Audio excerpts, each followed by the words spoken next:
emptiness. Emptiness has a noise. It has a sound, and I believe the choir is going to demonstrate that.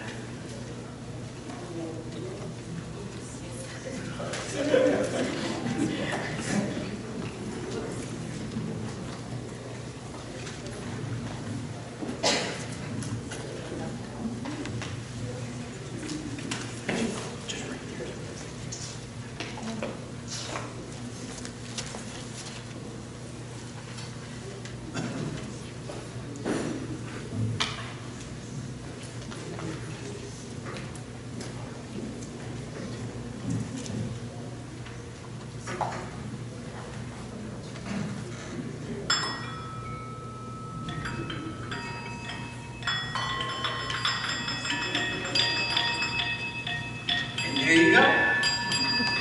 Thank you. I'll add my own even. Thank you.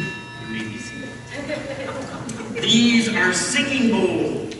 Singing bowls created and possible because of the emptiness within. So emptiness has a sound, an empty room. An empty soul has a sound. It produces a buzz, an audible ache. So does an empty soul. And so does an empty or emptying gas tank in my car. Thank goodness I have not heard that sound in a while. But it is an unpleasant, unmelodious knocking, coughing, sputtering sound, the sound of a gas tank going empty. And when I'm going empty, when indeed my spiritual fuel has run dry, it's sad to say, but it is true, I too make an equally unmelodious noise. I make noises of impatience, laced with annoyance. Noises of complaint, noises of discontent. When I am empty of God's Spirit, I make noisy and unreasonable demands because every small thing has suddenly become and felt like a grave injustice. And these noises and these attitudes reflective of my spiritual emptiness begin to resonate outward and affect those around me. They affect my relationships, my family, Barbara, my community, and that affects them in negative ways, ways that begin to make everything a struggle. It's the same for Joseph's brothers. They are spiritually empty.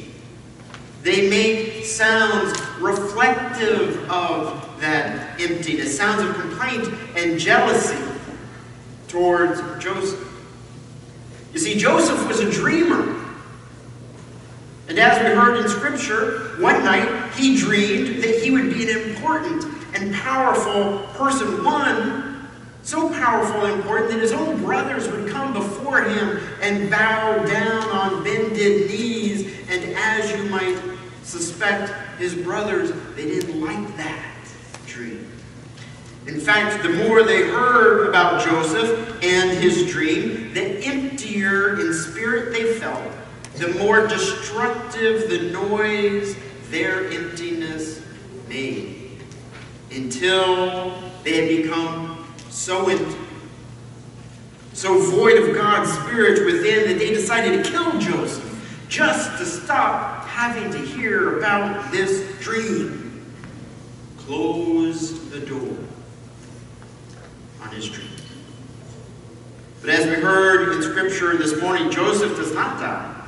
Instead, he is sold into slavery to serve Pharaoh, and then later, with a false accusation, ends up even in the dungeon of Pharaoh.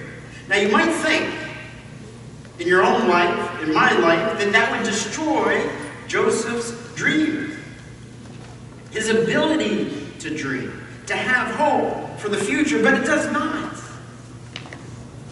If Joseph no longer dreamed, something holy inside of him, his very connection with God, would also die, and it will in us as well. If we stop to dream. And so Joseph, unbelievably, in the dungeon of Pharaoh, dreams, undaunted by circumstance and the negativity of those around him. He keeps dancing to the sound, the rhythm of love and hope and promise that lives in his heart. The sense of possibility, the sense of joy within. And we must too, no matter the circumstance, no matter the negativity about us. That ability that Joseph had is what allowed him to defy gravity. He rose up from that dungeon and took a place high next to Pharaoh's side. For he foresaw in Pharaoh's dream of the famine to come. And he told Pharaoh to stockpile the food in the coming good years of harvest, so all of Egypt could survive the later years of no harvest. And Pharaoh was grateful. He places Joseph in charge of doling out the stockpiled food. When all the world comes to Egypt begging, Joseph is the one who must decide who will live and who will not. And then lo and behold, one day, who shows up begging for food on bended knee to Joseph, just as he dreamed it years ago?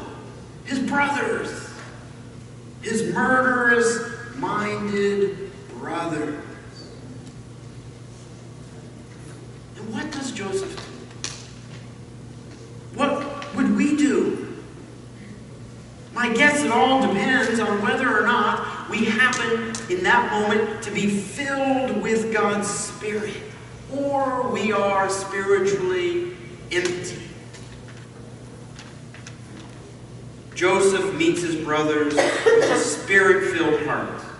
And that allows him, because his heart is filled with the Spirit, to forgive them, to have compassion for them, to welcome them, to weep with them, and create peace with them.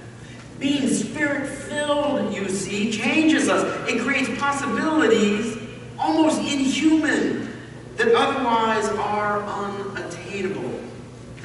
Let me demonstrate a little bit about how that works. We heard some of the sounds of emptiness with the choir.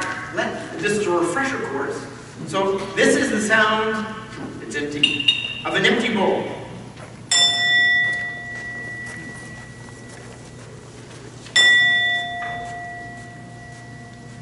Now if you can keep that sound in mind, let's see what happens when you fill that emptiness with Spirit. Water. Like the Spirit. So let's hear the sound one more time. Now we're going to fill that emptiness with Spirit. And what do you think will happen? Any guesses? Couldn't hear it? More magical. More magical? Yes, I'm going to say yes to that. I can't prove it, but I'm just going to say yes. So here we go. Now listen to the sound.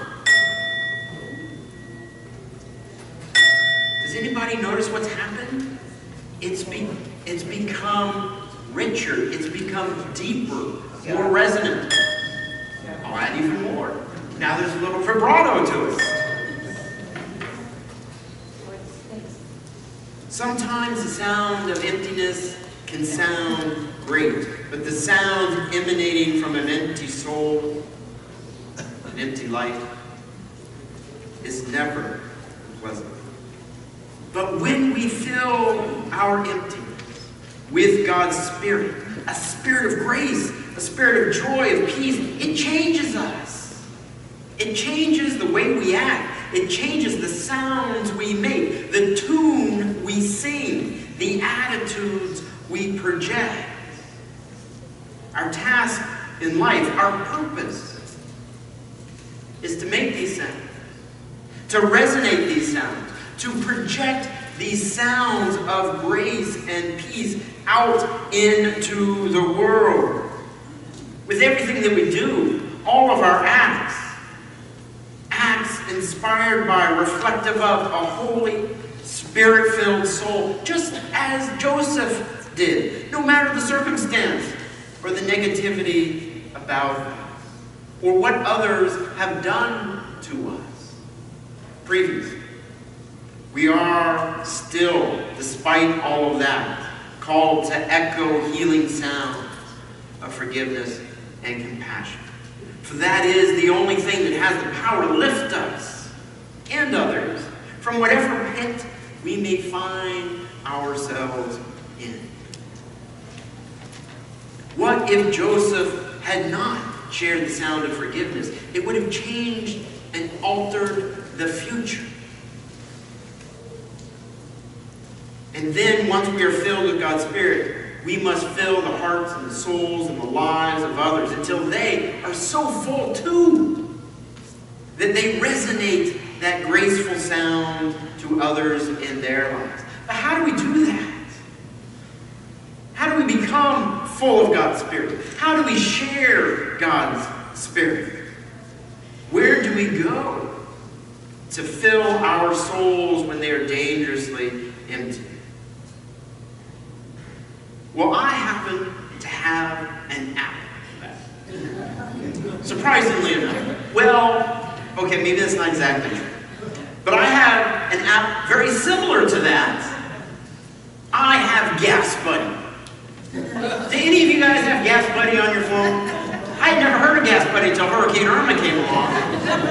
And then everybody said you have to get Gas Buddy because there's so many gas stations that are empty. They don't have any fuel. You have to know which ones are going to be able to fill up your car. And which ones, if you go to because they're empty, are going to leave you stranded on the side of the road. So I downloaded Gas Buddy. Well, what we need in our lives is a spiritual Gas Buddy app. So if any of you technically minded people want to get on that, that's great. So that when we are wondering what to do, when we start to sputter and cough in our life, because we're empty of God's Spirit and we're considering all the different things, all the different places that we can go or interact with our situation, we just fire up that app and it can tell us which one of those acts, which one of those things, which one of our options will actually fill us up and which are spiritually empty, which will leave us on the side of the road. I imagine if we had that app, it would point us in the direction of this gentle choir, as you guys just sang, and the contemporary choir, because your sound is so sacred, so healing, it fills the soul.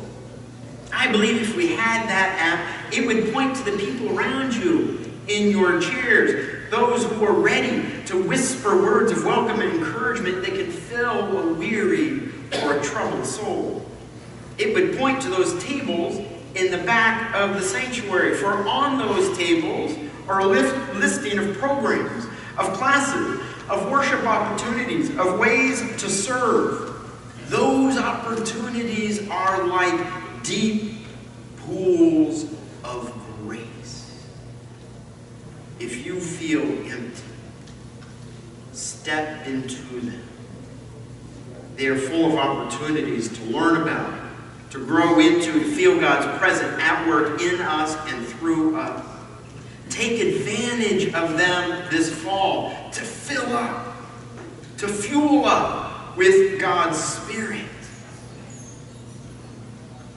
Today we acknowledge that blessed are the teachers, the inspirers of such sounds and acts in this world. And blessed too are the students. That is, those who are willing to be open, to open their hearts, willing to be filled, willing to learn, willing to grow into a more melodious embodiment of God's own grace. May we be both this fall, teachers and students. May we experience the fullness of God in this place May we be filled here and leave here willing and able to fill the world with love.